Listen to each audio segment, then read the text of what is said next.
찬양 감사합니다. 하나님의 은혜와 사랑이 영상으로 예배드리는 각 가정 가운데 충만하게 임하기를 간절히 원합니다. 오늘 우리가 요한복음 1장 말씀 가운데서 본문의 말씀을 읽었습니다. 예수님께서 빌립과 나다나엘을 만나시고 이들을 예수님의 제자로 부르는 장면입니다. 예수님을 만난 빌립은 나다나엘을 찾아가지요. 그리고 자신이 메시아를 만났다라고 말합니다. 이 나다나엘이 이렇게 반응하지요. 나사렛에서 무슨 선한 것이 날 수 있겠느냐, 그런 의문을 갖습니다. 하지만 예수님을 만나고 나서 그 모든 의문이 풀리게 됩니다. 오늘 우리에게 주시는 말씀, 이 말씀 우리가 본문을 보면서 주님께서 우리 주시는 은혜를 함께 나누고자 합니다. 요한복음 1장 43절에 보면 이렇게 말씀합니다. 이튿날 예수께서 갈릴리로 나가려 하시다가 빌립을 만나 이르시되 나를 따르라 하시니. 예수님께서 빌립에게 뭐라고 말씀하십니까? 나를 따르라, 나를 따르라 라고 말씀을 하십니다. 신앙은 예수님을 따라가는 것입니다. 그런데 여러분, 예수님을 따라간다고 하는 것이 어떤 의미를 갖고 있습니까? 독일의 신학자이자 순종의 삶을 살았던 보네퍼 목사님께서 쓰신 나를 따르라 라는 책이 있습니다. 그 책에 보면 이렇게 말씀을 하세요. 믿음은 예수의 부르심에서 시작이 되고, 지금 그거 보여주지 마세요. 믿음은 예수의 부르심에서 시작이 되고 그 부르심 앞에 순종할 때 믿을 수 있다라고 말씀합니다.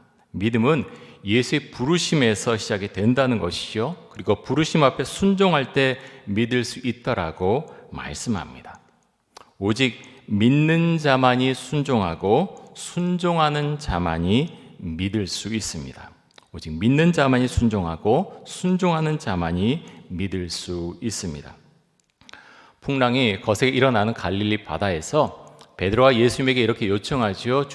주님이시라면 저에게 명령해서 이 바다 위를 걸어오라고 말씀해 주십시오. 그러자 주님께서 말씀하십니다. 오라 라고 말씀하십니다. 베드로가 배에서 내립니다. 걸어갑니다. 여러분, 순종은 이와 같은 것입니다. 순종은 나를 의지하는 것이 아니라 철저하게 예수님을 의지하는 것, 나를 의지하는 것이 아니라 철저하게 예수님을 의지하는 것, 그것이 바로 순종이라고 하는 것입니다. 보네퍼 목사님께서 이 책에서 나를 따르라라는 책에서 값싼 은혜와 값비싼 은혜에 대해서 설명을 하시는데요. 보네퍼 목사님은 이렇게 설명합니다. 값싼 은혜는 하나님의 말씀에 계속해서 불순종하면서도 위로와 평강을 주는 설교에 중독되어서 행동은 하지 않고 스스로 완고해지는 신앙, 그것이 값싼 신앙이라고 말씀합니다. 여러분, 다시 한번 말씀드립니다. 값싼 은혜는 무엇인가 하면 하나님의 말씀에 계속해서 내가 불순종함에도 불구하고 위로와 평강을 주는 설교에 중독되어서 행동은 하지 않으면서 스스로 완고해지는 것, 그것이 값싼 은혜라고 설명을 합니다. 반면에 값비싼 은혜는 어떤 은혜인가? 하나님께서 하나밖에 없는 그 외아들, 그 아들을 희생시켜서 우리를 구원하신 것, 그것을 진심으로 고백하고 예수님을 따라가는 은혜, 그것이 값비싼 은혜라고 설명을 합니다. 하나님께서 하나밖에 없는 그 아들 우리에게 주셨지요? 여러분, 그런 신앙의 고백이 있습니까? 그 고백하에서 예수님을 따라가는 신앙, 그것이 값비싼 은혜라고 말씀합니다. 보네퍼 목사님께서 활동하던 1940년대 독일의 루터파 목사들 가운데서 말씀을 바르게 전하는 목사들은 거의 없었습니다. 그 당시 독일의 루터파 목사들은 하나님께서 낫지를 비롯한 자신들과 함께 하신다고 하는 값싼 은혜를 선포했습니다. 여러분, 예수님은 2020년 현대 한국 사회를 살아가는 우리들에게도 동일한 요청을 하십니다. 나를 따르라, 나를 따르라. 주님께서 우리에게 동일한 요청을 하십니다. 나를 따르라. 여러분, 여러분과 저는 정말 예수님을 따라가고 있습니까? 믿는 자가 순종하고 순종하는 자가 믿는 것이라고 보네포 목사님께서 말씀을 하셨습니다. 목사님께서 성경을 바로 해석하셨죠. 사람들은 자신에게 맞춰서 성경을 재해석하는 경향들이 있습니다. 잘못하면 이런 위험이 있을 수 있다는 거죠. 나에게 필요한 말씀만을 골라내어서 그것을 통해서 스스로 위로받고 스스로 격려할 수 있다고 하는 것입니다. 하지만 여러분, 그렇게 하는 것은 예수님을 따라가는 방법이 아닙니다.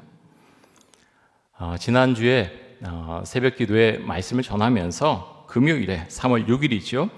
누가복음 14장 말씀을 갖고 함께 은혜를 나눴습니다. 누가복음 14장에 보면 예수님의 제자가 되려면 세 가지가 있어야 된다라고 말씀합니다. 첫째, 자기 가족과 자기 목숨을 미워하라. 자기 가족과 자기 목숨을 미워하라. 둘째, 자기 십자가를 지고 가라. 자기 십자가를 지고 가라. 셋째, 자신의 모든 소유를 버려라.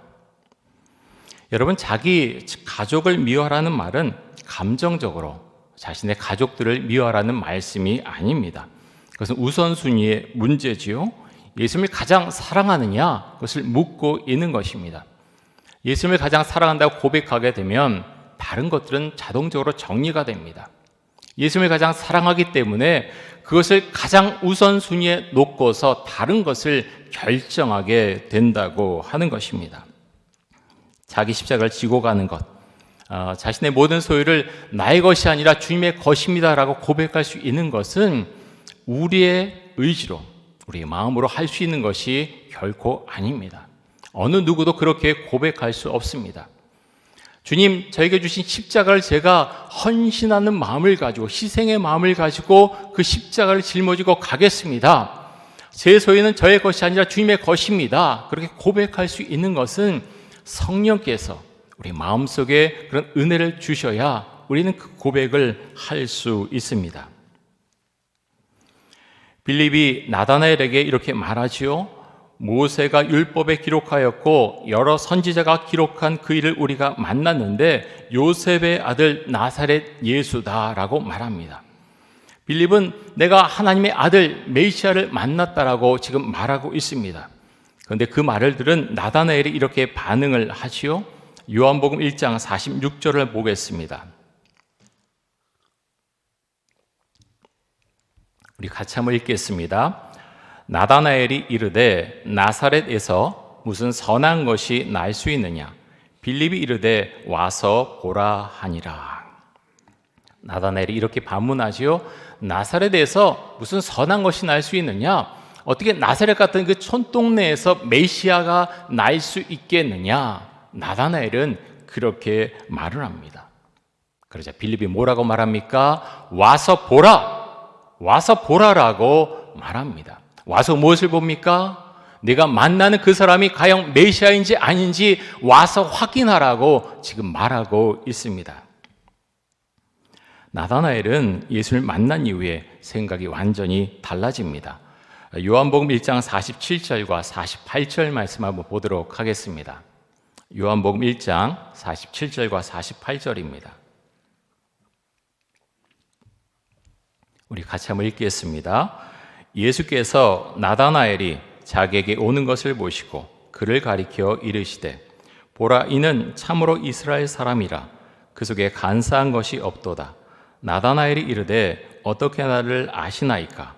예수께서 대답하여 이르시되 빌립이 너를 부르기 전에 내가 무화과 나무 아래 있을 때에 보았노라. 아멘.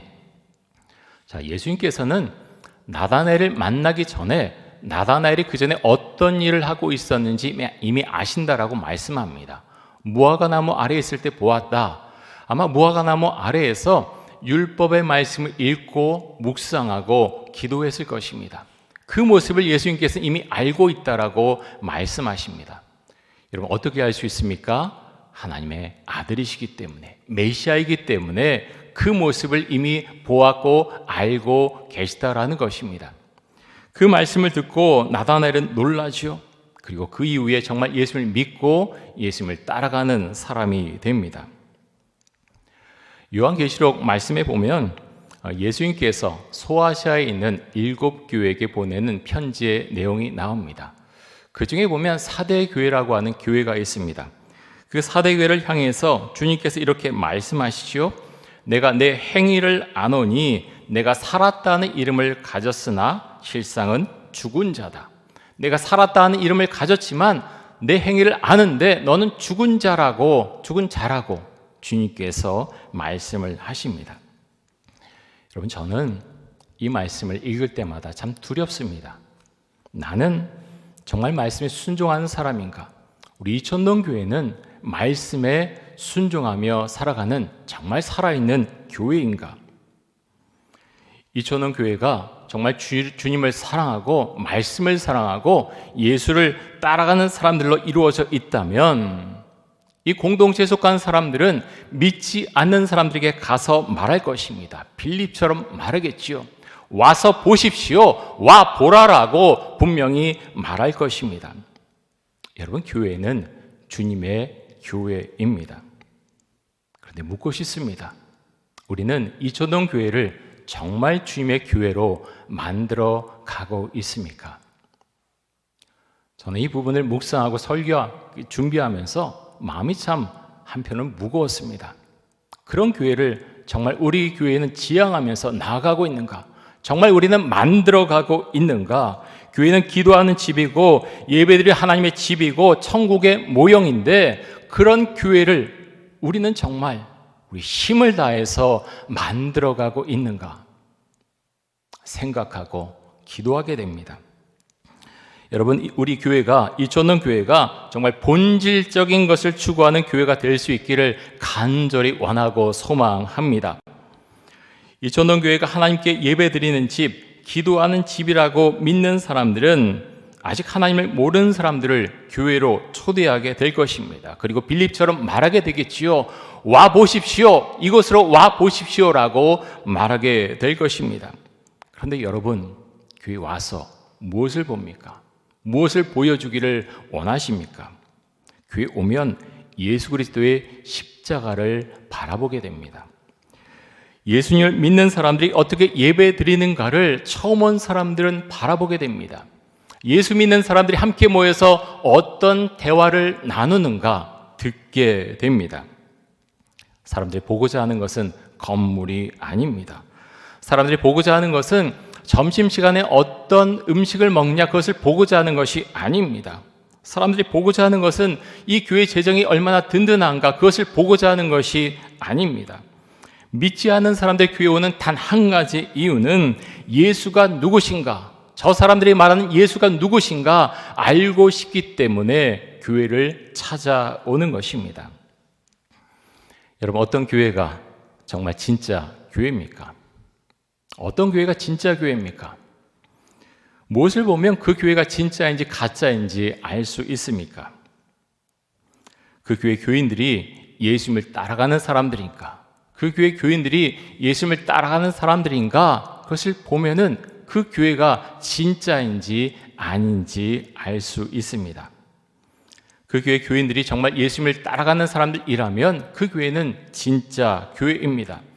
그런 공동체에 속해 있는 사람들은 나가서 말하지요. 예수님을 믿지 않는 사람들 찾아가서 말합니다. 와서 보십시오. 빌립이 말했던 것처럼 말할 것입니다. 와서 보십시오. 와 보라라고 분명히 말할 것입니다. 교회를 찾아온 사람들에게 교회가 보여줄 수 있는 가장 중요한 부분은 예수를 따라가는 사람들의 모습입니다.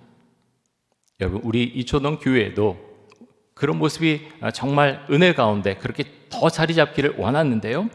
우리 교회는 두 가지가 가장 중요합니다. 첫 번째는 하나님께 드리는 주일 예배가 가장 중요하고, 두 번째는 목장교회로 모이는 그 소그룹이 중요합니다. 교육부서도 마찬가지죠. 주일에 모여서 함께 드리는 예배가 중요하고 흩어져서 모이는 반별 모임이 중요합니다. 예수를 알지 못하는 사람들이 가장 알고 싶어하는 것은요, 하나님은 어떤 분이신가? 그럼 내가 하나님을 믿게 된다면 어떻게 믿어야 되는가? 어떻게 믿음 생활을 해야 되는가? 그것에 대해서 가장 궁금해합니다.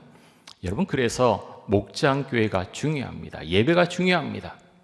목장교회 가서 사람들은 배우게 됩니다. 어떻게 기도하는지, 어떤 생각을 가지고 삶을 살아야 되는지 그들은 목장교회에 가서 간접으로 경험하고 배우게 된다고 하는 것입니다. 여러분, 만약 교회가 평안과 행복만을 추구하는 곳이라면 우리는 굳이 사람들에게 교회로 오라고 할 필요가 없을 것입니다. 요즘 코로나19로 인해서 신천지가 대단히 욕을 많이 먹고 있죠. 그런데 신천지와 더불어서 교회를 욕하는 사람들도 점점 늘어가고 있습니다. 여러분, 이런 시기에 우리는 무엇을 해야 됩니까? 그들과 논쟁해야 됩니까? 아니면 똑같이 욕을 해야 됩니까? 그렇지 않겠지요. 그래서 주님께서 우리에게 원하지 않으십니다.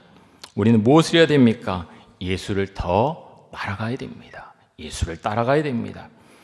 여러분, 예수님을 따라간다고 하는 것은 예수님의 말씀에 순종하며 살아가는 것을 말합니다. 예수님의 말씀에 순종하는 사람이 예수님을 믿는 사람입니다. 올해 우리 교회 주제 선고가 있습니다. 사도행전 2장 46절과 47절 말씀인데요. 이 말씀 같이 한번 보도록 하겠습니다. 우리 같이 한번 읽겠습니다. 날마다 마음을 같이하여 성전에 모이기를 힘쓰고 집에서 떡을 떼며 기쁨과 순전한 마음으로 음식을 먹고 하나님을 찬미하며 또 온 백성에게 칭송을 받으니 주께서 구원받는 사람을 날마다 더하게 하시니라. 아멘. 이것이 우리의 신앙 고백이 될 수 있게 원합니다. 지금 우리가 그렇게 하지 못하죠.